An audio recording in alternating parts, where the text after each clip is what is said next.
Ilon Maskning Marsni mustamlaka qilish haqidagi orzusi bu shunchaki ilmiy fantastika emas.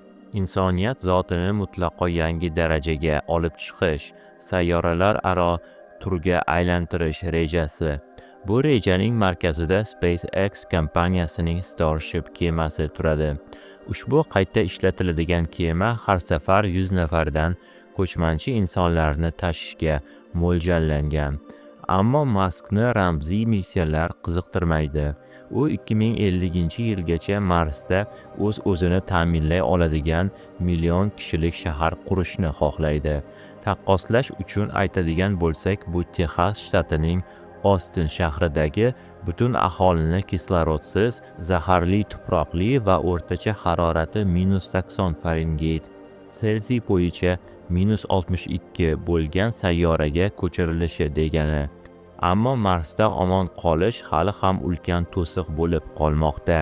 Mars atmosferasining 96% karbonat angidriddan iborat va bu sayyorada magnit maydoni yo'qligi sababli ko'chib boruvchilar halokatli darajadagi radiatsiyaga duchor bo'ladilar. Biroq Maskning xohishi Marsda shunchaki jon saqlab yashash emas, balki uni tubdan o'zgartirishdir.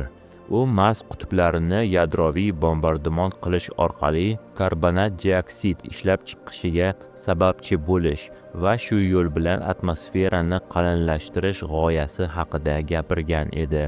Olimlar bunday g'oyani ishlamasligini aytishgan bo'lsa-da, ammo Mask o'z fikridan qaytmaydigan ko'rinadi va hatto qisman terraforma sharoiti yaratilsa ham sun'iy ekotizimga ega geodezik gumbazlarda yashash mumkin bo'lishini aytadi. Hozircha ushbu $1 trillion loyihani moliyalashtirish yana bir muammo bo'lib turibdi.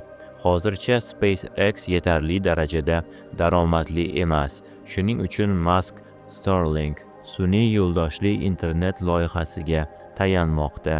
4000 dan ortiq sun'iy yo'ldosh allaqachon orbitaga chiqarilgan va ularning sonini 40 mingtagacha yetkazish rejalashtirilgan.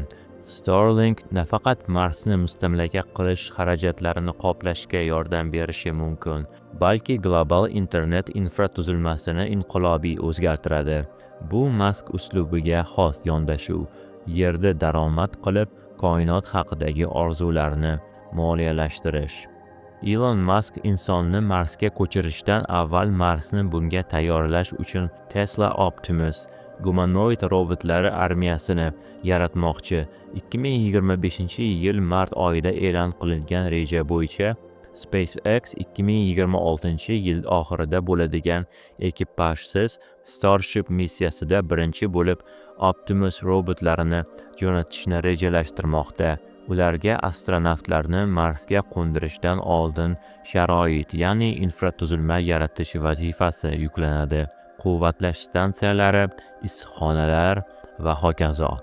Mask Marsni insoniyat uchun zaxira sifatida ko'radi. Bu sayyora asteroidlar, yadroviy urush yoki nazoratdan chiqqan sun'iy intellekt kabi mavjudligimizga tahdid soluvchi xavflarga qarshi sug'urtadir. Men Marsda o'lmoqchiman degan edi u. Biroq mustamlakachilikning axloqiy savollari ham mavjud. Marsni kim boshqaradi? Yerda mavjud bo'lgan qudratli subyektlar raqobati u yerga ham ko'chadimi? Yoki insoniyat yerdagi tarixni yerda qoldirib, Marsda hammasini noldan boshlaydimi? O'rinli savollar, shunday emasmi?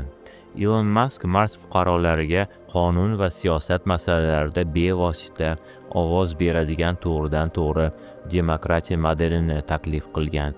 Shuningdek, u bir yo'nalishli chipta to'lovi to'lagan dastlabki insonlarga Mars fuqaroligini berishni rejalashtirmoqda. Ular yer, suv, energiya va infratuzilma xizmatlari uchun munitsipal to'lovlar to'lab, shu orqali yerdagi Starbase shahridagi kabi o'z-o'zini boshqaruvchi tizimni qo'llab-quvvatlashlari mumkin bo'ladi.